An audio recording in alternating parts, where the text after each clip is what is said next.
Ya niatnya sih pengen ngembangin lagi ya konten YouTube saya ini, pengen saya buat lagi, pengen saya aktifin lagi. Assalamualaikum warahmatullahi wabarakatuh. Hai semua teman-teman, berjumpa lagi sama saya Ferdiansa. Gimana keadaan kalian sekarang? Ini sekarang sudah tahun 2026 ya. Ini saya buat konten di tahun 2026 ini pertama banget.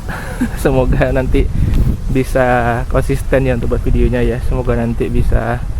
Ya niatnya sih pengen ngembangin lagi ya konten YouTube saya ini, pengen saya buat lagi, pengen saya aktifin lagi. Cuman ya itu tadilah banyak aktivitas, jadi kadang-kadang susah untuk nyari waktunya gitu loh. Tapi sekarang kayaknya cara ngedit pun udah kayaknya lebih mudah ya. Bisa ngedit dari handphone, agak lebih simple. AI pun juga udah banyak, jadi mudah-mudahan saya bisa continue dan konsisten untuk bisa untuk buat konten ya. Oke, ini tahun 2026, gimana teman-teman sekalian? Apakah kalian makin membaik? Apakah kalian kumat lagi? Karena subscriber saya ini, saya yakin orang-orang lama banget nih. Saya yakin udah orang-orang senior dan ini yang berkecimpung di dunia gangguan lambung, anxiety, sama psikosomatis ya. Gimana kalian sekarang keadaannya? Apakah sudah makin membaik? Apakah sudah makin bisa menguasai ritme permainan pola pikir, ritme dengan batin kalian, bagaimana dengan kalian sudah bisa mengontrol emosi dan sebagainya. Saya rasa mudah-mudahan dengan berjalannya waktu kalian akan semakin gampang ya, semakin gampang untuk mengontrol emosi kalian, semakin gampang untuk mengatasi kecemasan kalian. Karena emang itu semua harus dikontrol, nggak bisa dengan hanya obat tuh, nggak bisa dengan hanya gaya hidup sehat tuh nggak bisa ya, semua harus diatur. Karena dalam tubuh kita ini ya cuma hanya dua kok, jasmani dan rohani. Sakit jasmani ya dengan obat, sakit rohani, mental ya dengan religi, dengan keagamaan. Udah nggak ada lagi obat yang lain. Dengan kita mendekatkan diri dengan Tuhan ya hati akan tenang, pikir akan bersih. Jadi insya Allah kecemasan, ketakutan berlebih itu akan hilang gitu loh. Jadi emang butuh proses. Waduh, kayaknya udah hujan, kayaknya udah mendung kan tuh, udah mendung banget. Semoga masih bisa ya sempat untuk bikin konten. Oke, kemudian saya mau bicara soal sekarang ini udah banyak banget ya tiktokers atau apa yang bisa dibilang motivator atau bisa bilang juga mentor yang memang mereka fokus untuk membahas tentang gangguan lambung, anxiety.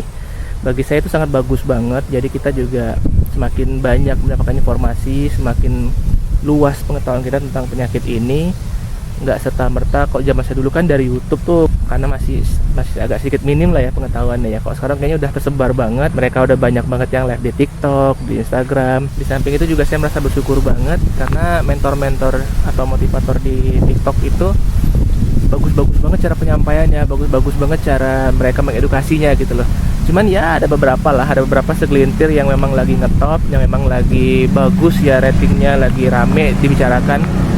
Yang saya kurang sepahatnya itu ya mereka mengajarkan tentang edukasi pola hidup sehat, tapi mereka masih sambil ngerokok, sambil mohon maaf ya, menormalisasikan rokok gitu ya. Itu bagi saya kayaknya kurang mengena sih gitu loh. Lebih baik ya memang sih nggak ada hubungannya ya, memang sih nggak ada hubungan antara rokok dan kecemasan tuh nggak ada hubungan.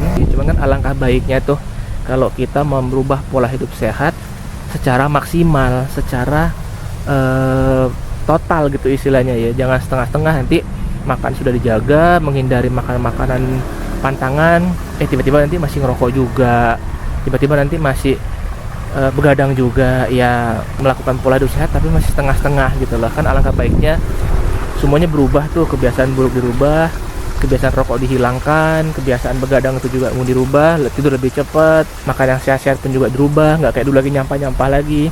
Jadi kan itu kan jadi lebih baik kan gitu loh. Jadi ya mohon maaf bagi teman-teman motivator di TikTok, ada sebagian yang saya kurang sepakat sih, ada sebagian saya kurang setuju. Karena takutnya gimana ya, takutnya nanti bagi mereka yang masih tinggi banget gangguan lambungnya, anxiety-nya, begitu melihat mentornya begitu, dia jadi keikutan kan, dia jadi wah nggak apa-apa tuh kayaknya si Mas itu dia sambil ngerokok, kayaknya aman deh. Tiba-tiba nanti kalau jantungnya udah mulai berdebar, udah tuh mulai overthinking lagi, aduh kenapa ya kok jantungku deg-degan ya, kenapa jantungku seseran ya, jangan-jangan aku kena penyakit jantung nih, jangan-jangan aku kena paru-paru nih. Akhirnya kumat lagi anxiety-nya, akhirnya kumat lagi deh kecemasannya. Jadi paling itu aja sih yang paling saya ingin koreksi lah gitu. Jangan sampai perilaku kita pun juga dicontoh kepada follower kita gitu ya. Ya ambil aja positifnya, ya buang negatifnya kan, karena emang manusia kan gak ada yang sempurna ya nggak. Oh iya nih, saya juga ngasih informasi kalian, coba dong follow di sini dong, follow TikTok sama Instagram saya, siapa tahu nanti saya bisa lebih cepat untuk berdialog atau menyapa kalian melalui Instagram dan TikTok ini gitu loh. Jadi saya mungkin akan ada live di situ, tapi sekarang belum bisa live karena follower saya masih dikit, jadi saya masih minim follower, jadi nggak bisa live. Jadi tolong dong buat teman-teman sekalian follow IG dan TikTok saya ini agar saya nanti bisa untuk live di sana. Oke, teman-teman ya. Paling itu aja sih video saya kali ini. Semoga kalian tetap sehat, tetap semangat, jangan lupa bahagia. Hindari semua pikiran-pikiran yang tidak, jauhkan semua permasalahan dalam hidup, kecilkan semua permasalahan dalam hidup, jangan baperan, jangan gampang emosi, serahkan diri kepada Allah, serahkan diri kepada Tuhan, agar jiwa dan hati kita tetap tenang. Oke, terima kasih sudah menonton, nantikan video berikutnya. Assalamualaikum warahmatullahi wabarakatuh.